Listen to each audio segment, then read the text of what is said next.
What does it take to create a vibrant, thriving life? First, the sad news is that Thoreau was right. Most people are leading quiet lives of desperation, lacking in meaning, fulfillment, and vitality. But we choose more. We choose to create extraordinary lives. And the Art of Vibrant Living show entertains you with inspiration, empowerment, and education to create your life into a masterpiece. It's time. Let's vibe up. Aloha, y'all. Daniel Aaron here, your host. Welcome to the Art of Vibrant Living show. Guess what this show is about? Well, it's about you, really. It's about you making your life into a masterpiece. And I have a couple requests of you. One, well, get excited. Get more excited because we're going to have an amazing show today. My guest is a phenomenal being. You'll meet her in a moment. And get excited, if you would, I invite you to, about the possibilities in your life. What could you create if you knew you could create anything? And then take today as not just entertainment, take it also as your commitment to up the quality of your life.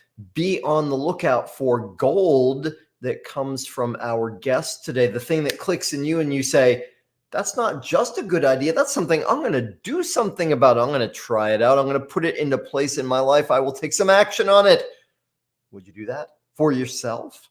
And if you have a sense in your heart, in your bones, that there is more possible for you, you've got some success already. Clearly, you're smart enough to be here with us. And if you want more, if you want to add more good to the world, whether that's to increase your income, your business, your relationships, your health, or like me, greedy enough to care about all of those things, I'd love to meet you. So please reach out, send an email. Let's connect. Daniel@danielaaron.com. And next piece for you today,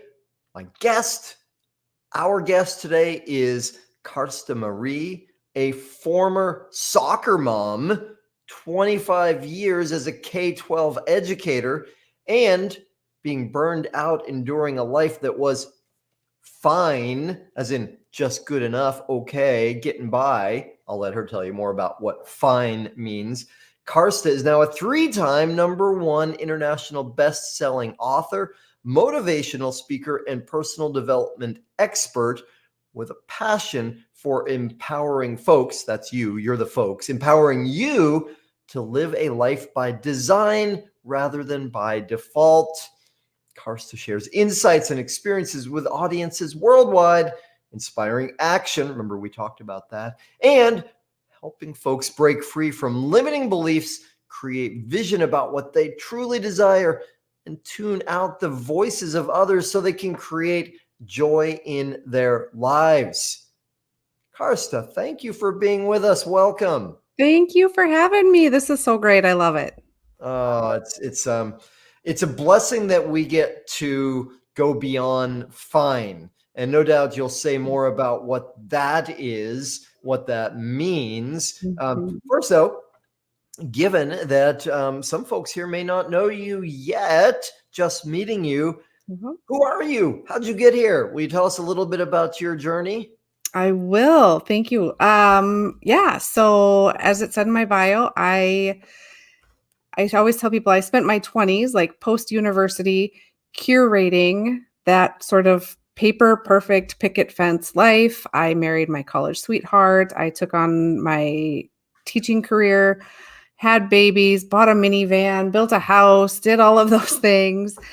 And it was all fine. There was nothing inherently wrong with it. But then I spent my 30s sort of enduring that idea that it was fine, right? Like you said, just okay. Again, nothing terribly wrong, just run of the mill.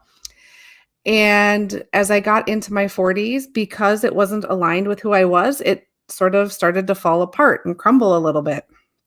And so at one point, some shifts had been happening. And I said, you know what? I'm really tired of waiting for the next thing to happen. I I want some control over this. And so I went through what I call my midlife awakening. I burned anything that was left to the ground and decided to rebuild my way by my standards and my goals. And so I embarked on my personal development journey to really rediscover who I was, what I truly wanted, what was going to be meaningful for me, how I was going to spend whatever time I had left on this earth. And then through that, found my way into kind of the online space, my entrepreneurial journey. I started coaching and speaking and writing and sharing my experiences to empower others. Wow. Yeah. Now, what made you think, what gave you the audacity that after all of that, you could go out and create what you want? Right? That's a big question because I think that that's where a lot of people do get stuck, though. We hear stuck all the time, but I think that that's a place where a lot of people do get stuck. Like, why do I get to? I don't know if so much in that moment it was a sense of audacity so much as I was in a space of exhaustion. Like, I was just tired of waiting for the next thing that was going to be coming down the pike, whatever it was. And so I just said, I need to at least get some control over this. I need to have some say in what comes next rather than sitting back and just waiting for it to happen.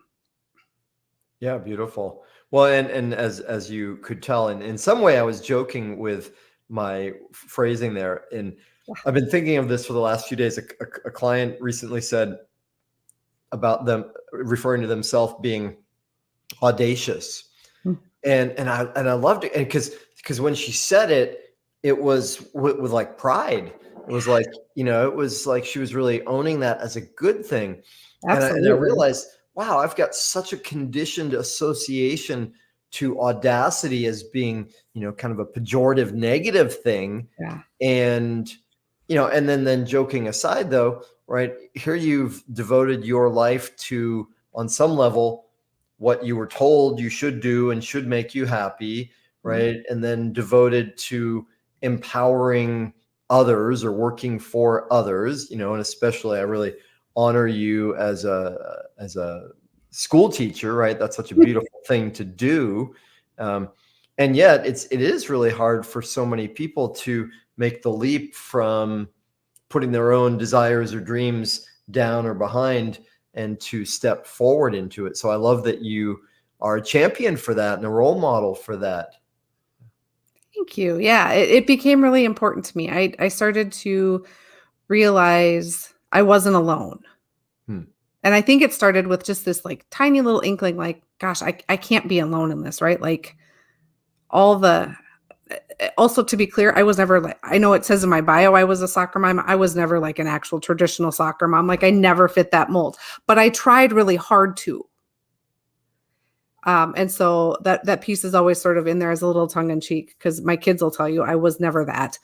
But it got me thinking when I started on my journey, like how many other, and at the time it was like, how many other women are doing this? How many other women are playing house, playing pretend, trying to sort of create these Pinterest perfect lives, but who are sort of secretly dying on the inside, not because they don't love their family, but because they embarked on something that maybe wasn't maybe either their true calling or it wasn't what really inspired them from the inside out sort of to live out loud. It was just sort of like you said, this is what I should do, right? This, and maybe not even that I should do, but I think what I encounter a lot is, well, it's making that other person happy, therefore it should make me happy, right? Like if Susie down the street is doing this, then I guess that should make me happy too.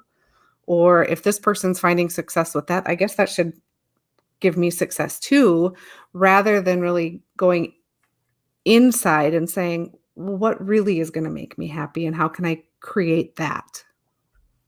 Well, and that's great what you said, because that points to, I think, one of the big fallacies or challenges that happens, especially these days with social media, because, you know, you think Susie's happy down the street from doing that thing, but who knows? Right. You mentioned that for you, you just got exhausted. You hit a threshold, Mhm. and who knows? Whether Susie's hit that threshold or Susie's popping a bunch of pills or whatever to numb out from that threshold. Mhm. No offense to Susie, I'm sure she's doing well. Maybe She's she's beautiful. thrilled. I don't know. Yeah. Yeah, So then, exactly. and you pointed to something that's also important to amplify, which is you said you got exhausted, right? And I hear that as like you reached a certain point where you're like, that's it, no more of this. Yeah. And I think of that often as like a rock bottom moment in some way, and that can be beautiful and awesome because we bounce and then we start moving in a different direction. So would you say more about that? Like what was it that catalyzed the change of direction for you? Yeah, I had, um there were some shifts in my teaching career. There were other things that I had been doing as part of my teaching career. I was actually doing some coaching, Mhm. um, which is what led me to coaching outside of the teaching world. Um, I was doing some coaching, and then there was gonna be some shifts, kind of professionally where I was not super excited about them. And I had been in a very long-term relationship after my marriage had gone south quite a number of years later. I'd been in this long-term relationship, and that was also coming to an end. And it was like the culmination of those two things and this realization that I was at a point where I did have to kind of make some choices about, okay, well, what is next?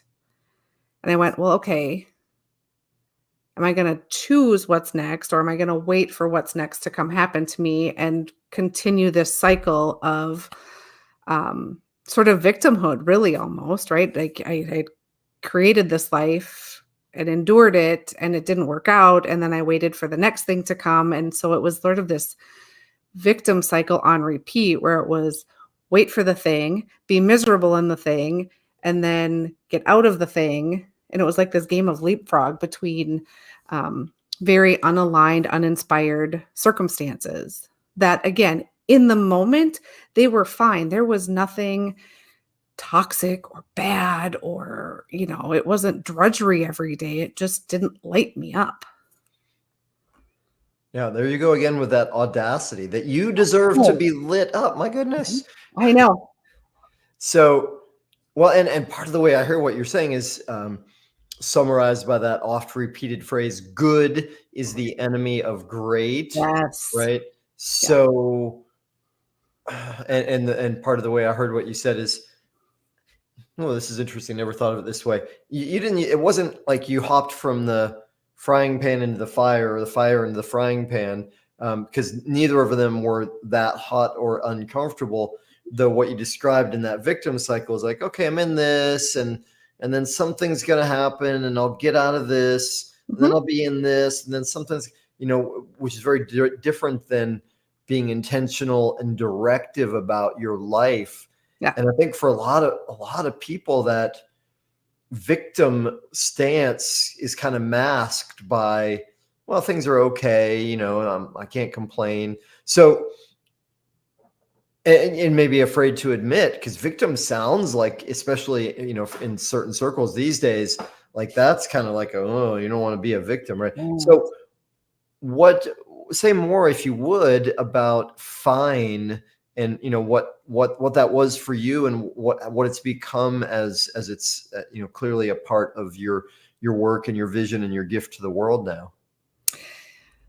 Yeah, I mean, I think just more of what I said, like I said, it was like this game of leapfrog, right? Like I'm in this thing and it's fine. Like I never it, you have the usual complaints, right? Like the work day is long, or this is, but everything's fine, right? People ask you, "How's your day?" "Oh, it's fine." "How's work?" "It's fine." Everything's fine. But then you get to this point where all of a sudden, and I guess at least in my experience, that's what it was, where like all of a sudden it wasn't fine anymore. And so it was that leapfrog of, okay, well, this isn't serving me anymore. This isn't fine anymore. So I'm going to hop to something new. And then I'm going to sit there. And again, kind of like you said, it's not the hot pan. It's fine. I'm going to live in it. And and I always say it's sort of that big shiny object where it's really exciting at first. And I encountered this a lot with clients who, and again, it's not that this part is bad. Like they jump from job to job to job quickly. And I say, well, talk to me about that. And well, it was exciting at first, but then, and it's probably because it was exciting, you jumped. But did you do some reflection and introspection in between there to say, what wasn't serving me in the previous experience or job or relationship? What wasn't serving me? What was serving me? What do I want to duplicate? What do I want to replace? And how do I want to use that to create a new experience that's not just the same experience on repeat? Because we do that, I think. I don't know if you've experienced that, but it's like we end up duplicating the same experience on repeat without realizing it, because when we jump to it, it's new and it's exciting and it's got just enough something different that attracts us to it. And then we sit there and you go, oh, this is the same as before. And then we go look for the next thing and it becomes this cycle. So of course I'm with you. I put both hands up. I've for sure done that before.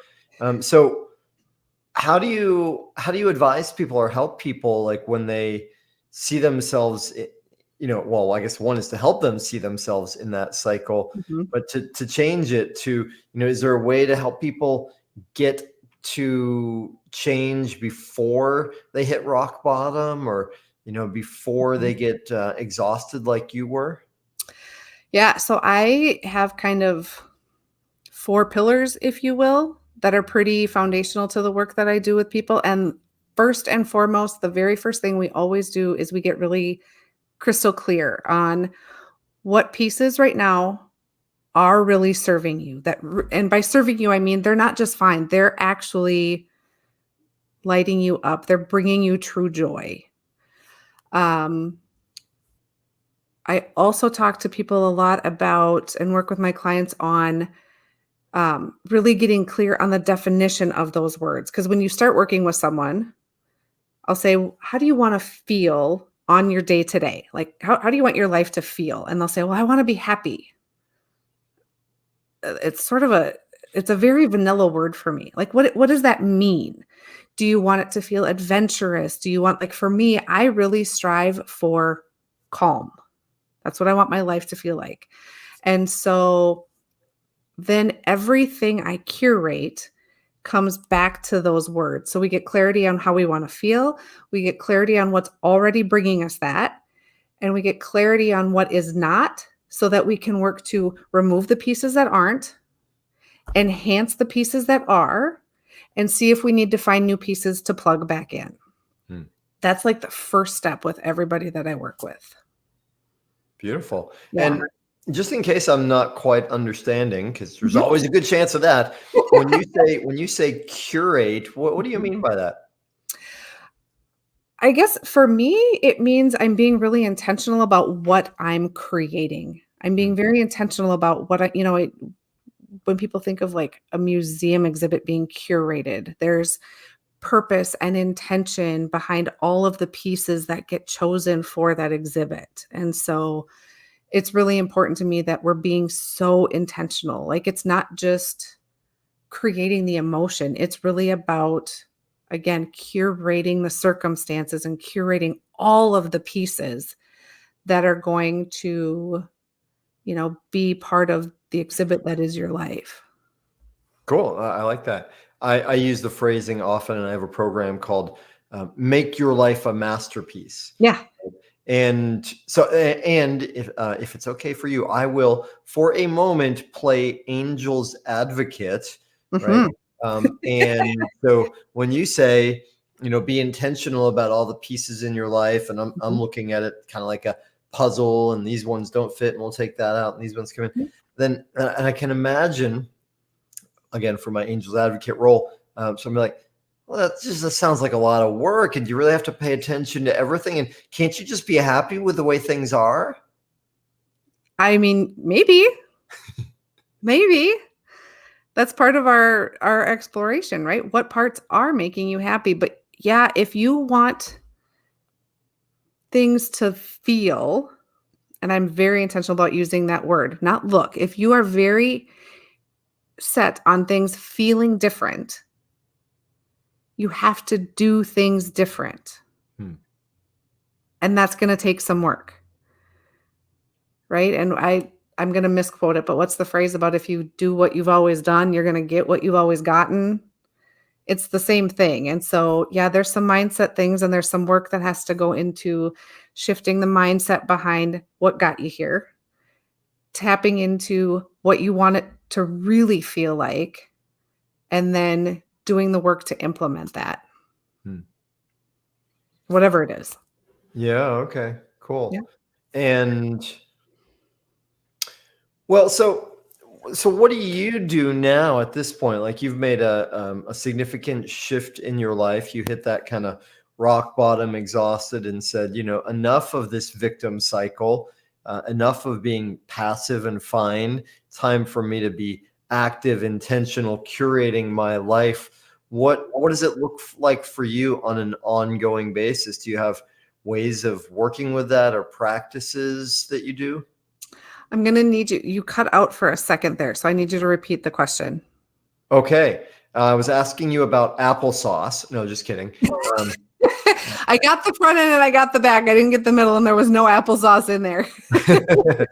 testing. Okay. So you got the back end and the front end of that, Yeah. or vice versa. The question for me is like, what does that look like for you ongoing, right? I imagine that, like, at least my worldview, and you could see if this lands for you or doesn't. Either way, it's cool.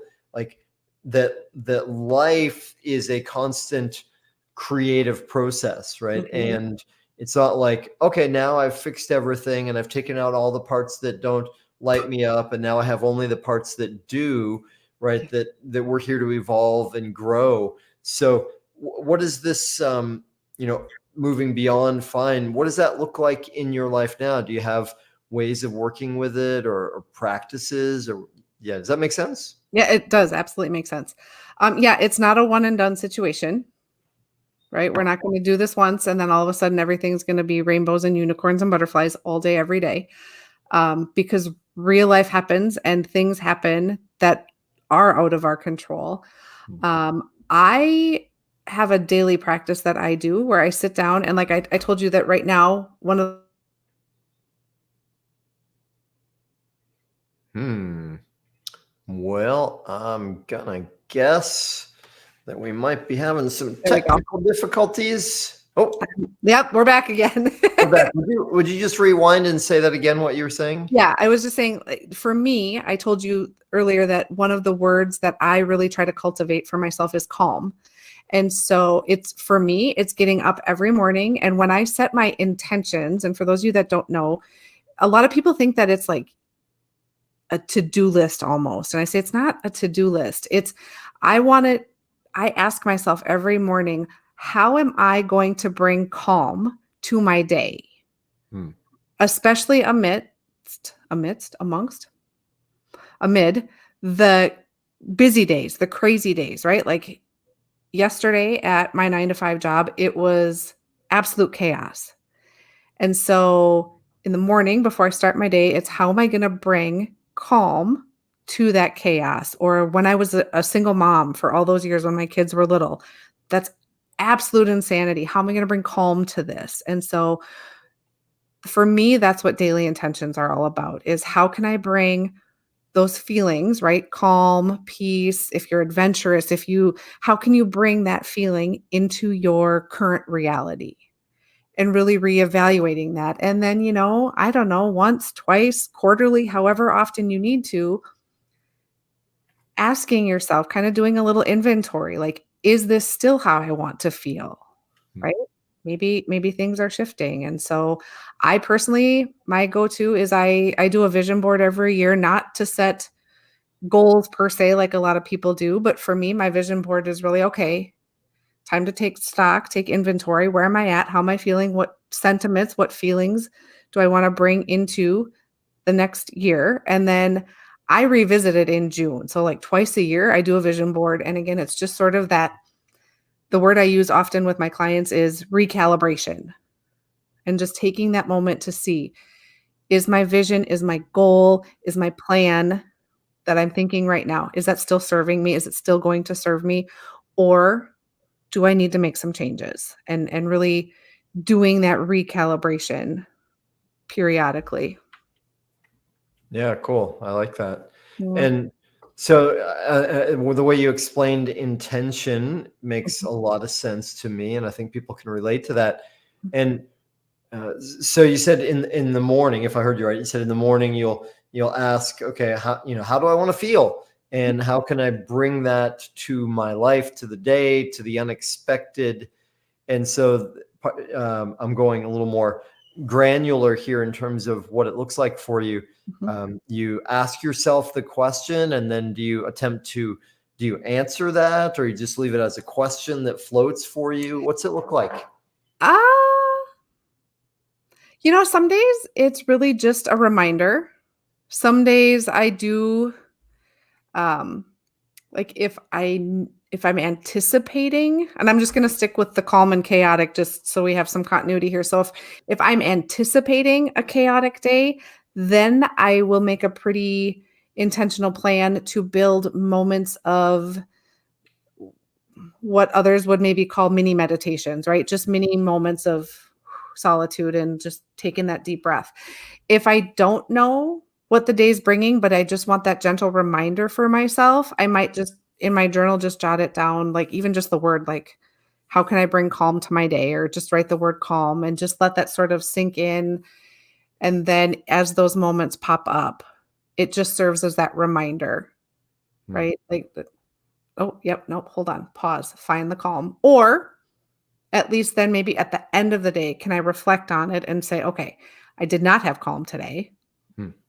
How can I either find some for myself now, or what do I need to do differently tomorrow?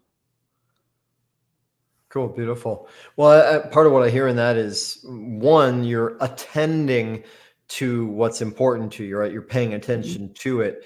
And questions are so important, right? When we ask questions, that solicits from our heart, our mind, our body, spirit, like it brings new ways of looking at things, right? mhm, And it sounds like part of the way you work with this is you intentionally incorporate it as part of your life at different points throughout the day. mhm. Yeah. Yeah. Yeah. And it takes practice, especially if you've created a situation for yourself where life is kind of on autopilot, Hmm. right? And like you talked about like good being the enemy of great. And in my mind, autopilot, like I feel like a lot of people strive for that autopilot sort of life. Like there's this sort of goal they have that when I get to this place, I can just go on autopilot. And in my mind, that's sort of the same thing where like if I'm on autopilot, I'm not really living because then I'm not in tune and I'm not connected to myself. I'm not connected to my environment. I'm not connected to the people around me if I'm just sort of sitting back and letting life happen on autopilot. Yeah. So, okay, cool. The focus for you on calm, I've heard you mention that a few times, that, Yeah. clearly that's something important to you. I'm curious, like I always sense, and I don't know if this will be true for you or not, but the things that we tend to value and prioritize the cultivation of, they usually come in some way because we didn't always have that, or we experienced something to the contrary of that highlighted, yeah, that's important. And so did you have some kind of experience or something that led you to that being an important value and intention for you? Why did I see that question coming? Even when I mentioned it before. Yeah, my most of my life was a lot of chaos, quite honestly. And I don't say that sort of like I don't break that. I don't meant say that lightly. Like my childhood was very riddled with nothing, well, I shouldn't say nothing catastrophic. For some people, a lot of what I experienced would be catastrophic. There was a lot of things in my childhood that any one thing would have been pretty traumatic for one person, let alone the sequence of events that happened. Just a lot of watching abuse. My biological father was a raging alcoholic, and I was blessed, if you will, that he never hurt me, but I watched a lot of what happened. We had suicide in the family when I was very young. There was some childhood sexual assault that happened, and then I carried that, and then I got married, and I thought, okay, and part of why I curated the life I did was because I thought, okay, if I can curate something normal, then life will be calm. Unfortunately, my children's father, my ex-husband, was also an alcoholic for different reasons. He was a self-medicator with some mental health issues. And so the marriage, once it started to fall apart, was also very tumultuous. And then it was a number of years of being a single mom. And my children are wonderful. They've always been wonderful kids, but that's just a challenging thing for anybody, no matter how wonderful your kids are. And so, yeah, it was a lot. And so as I came out on the other side, and I remember just always sort of wishing and praying and trying to manifest calm. And so when I got to that point that I was talking about, where I said, you know what, I get to create for me, it wasn't about creating circumstances for myself. It was about, I need to create sentiments for myself, and I need to create a sense of what I want my life to feel like. And that was definitely at the forefront. Gotcha. Thank you. Yeah. And so yeah, you saw the question coming, and it's worth me saying, for me, it's not in any intention to bring you to speaking about anything that could be uncomfortable or to expose anything. And so many of our audience, right, and people that are tuning in, because I want a more vibrant, thriving life. It can be inspiring and helpful to say, like, what is the difficult stuff, and how can that serve to create something different? And to your point, it definitely, a lot of the sentiments we want to feel now stem from creating something different than what we had. So yeah, absolutely valid. yeah, cool. Yeah. So, as you moved away from sort of the challenges, the difficulties, and you said you're lucky that your biological father didn't hurt you, and I think you mean, right, like not physically abusive to you, though clearly there was plenty of pain caused by the way he was being and his behavior. Yeah. Right. And for some of us, that can be, as big or more. You can't ultimately ever compare anybody's. That's why I always qualify that. Like, I endured what I endured. I'm better for it. I'm fine on the other side, but I know there are a lot of people that hearing that it's very challenging for them, because I know there's people that have endured far worse. There are people that have endured maybe not as much, but it's impacted them more. So for me, that's sort of a sliding scale situation, right? Like, we all have different capacity for different things. Well, and again, just like when we were talking about Susie down the street, the comparisons end up being not very helpful, right? There's this great quotation from Sartre that says, "Freedom is what you do with what's been done to you." So to me, it's always less about the specifics, although, I invited you to speak more just because I know people can relate. For all of us, when we hear like, "Oh, snap, that happened. Oh my goodness," like, and if she could come from that and transform and get intentional, and in some ways, it doesn't matter what it was. It matters how we experienced it, how we felt it, and what matters even more is what we then choose to do with that, right? Where we go from there. So, coming from that kind of background, and of course, no wonder you fell into even a more, how we say, a more functional victim role, right? Like, Yeah. from being severe, like helpless type victim to going into like, I got a good life and I'm doing the things and I'm getting, I'm checking the boxes, but as you said, still in some victim role. And then as you got more creative and directive about your life, did you encounter anything? Well, I use the terminology imposter syndrome. Like, and as you started to step out as a speaker and an author and a coach, did you encounter anything like that? Like, who am I? And, do I have the right? Yeah. Yeah. Yeah. I mean, absolutely. I know it was a little tongue in cheek earlier, but that word audacious, like I would at like, who am I to like, how do I have the audacity to share my story? And I actually have a little story about this. Not all that long ago. So I was well into my personal development journey. I had co-authored the 3 books that became bestsellers, and I was having a conversation with somebody, and they said, "Well, are you ever going to write your own book?" And I said, "Well, yeah, someday I'll probably write my story. Like it becomes more sort of cathartic and therapeutic, but yeah, someday I'll write my story."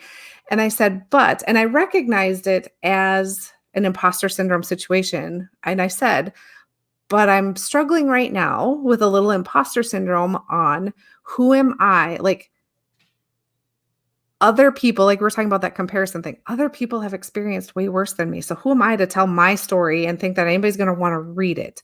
And I knew that was the mindset I was having.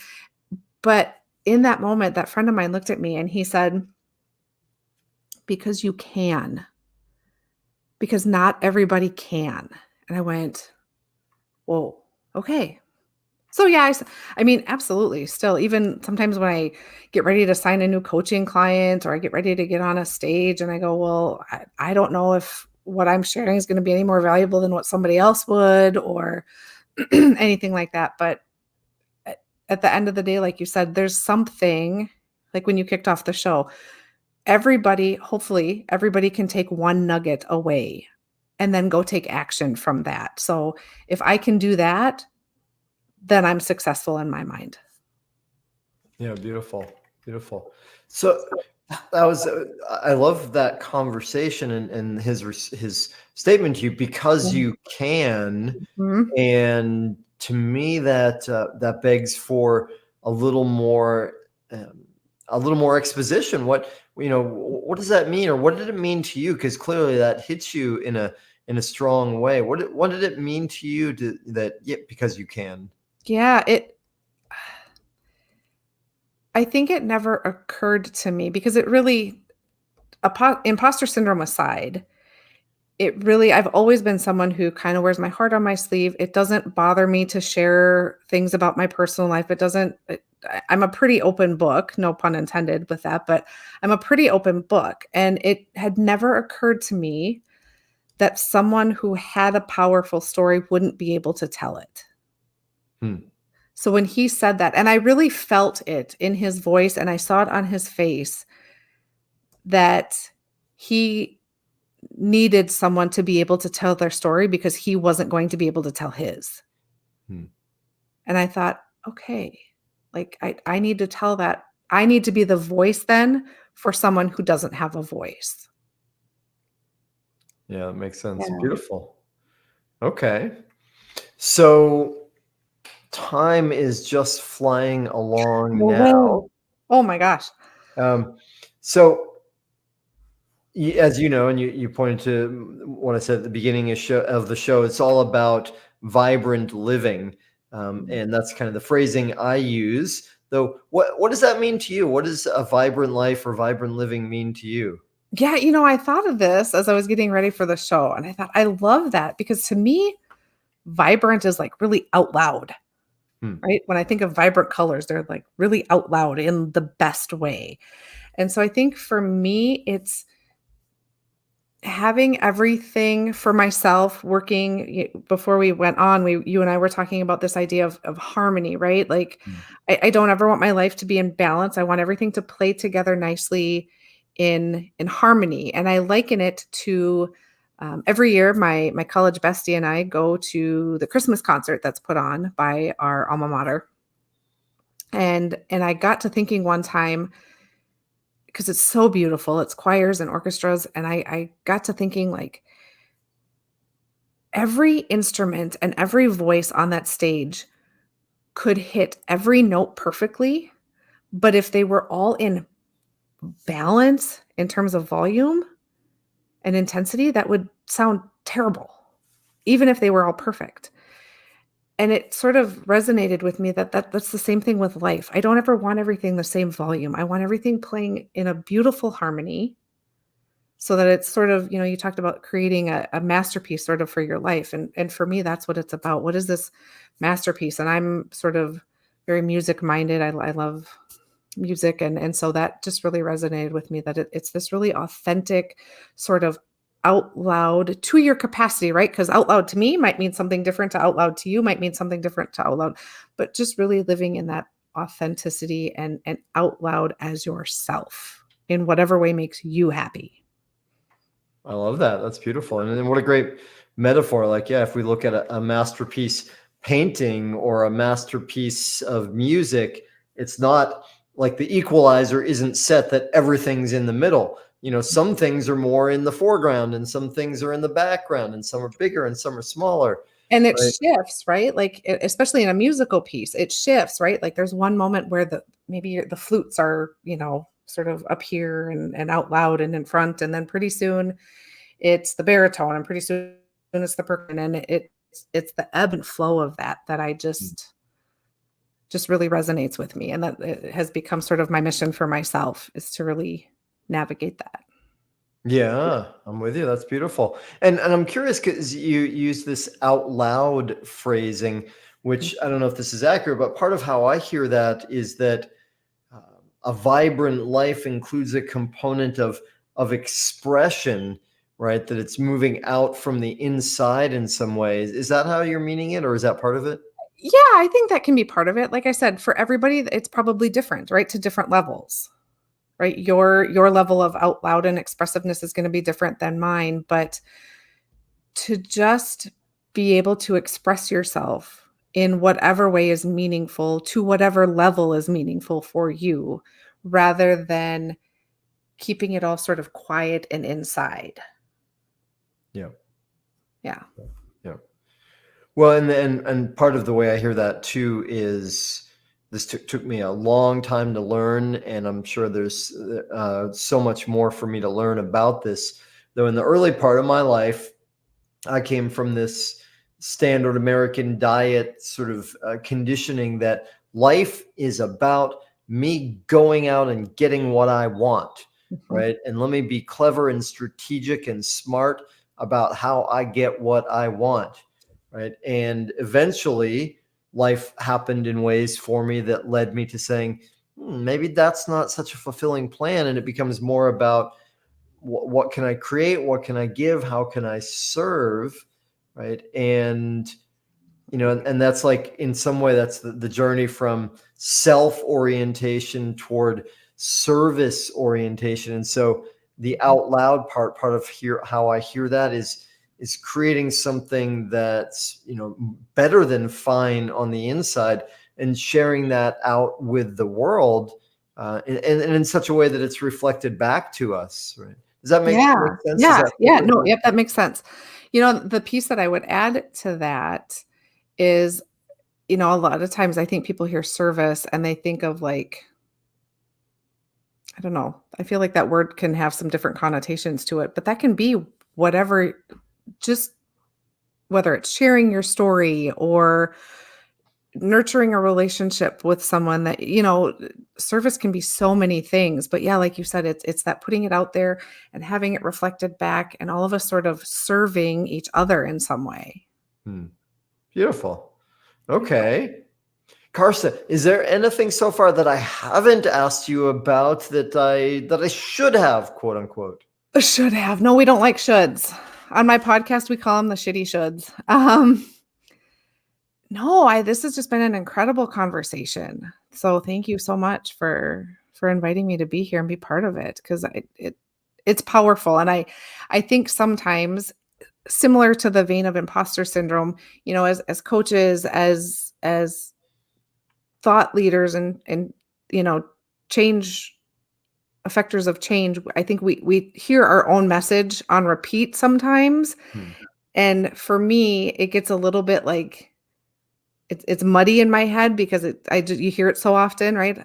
But to connect with somebody else who has a similar sort of way that they're serving in a similar message, like your show is incredible, I think, because it reminds me that, you know what, there's still room. People still need to hear this message. It's not just me on repeat. It's no, this is sort of a movement, if you will, to affect change. And I love that.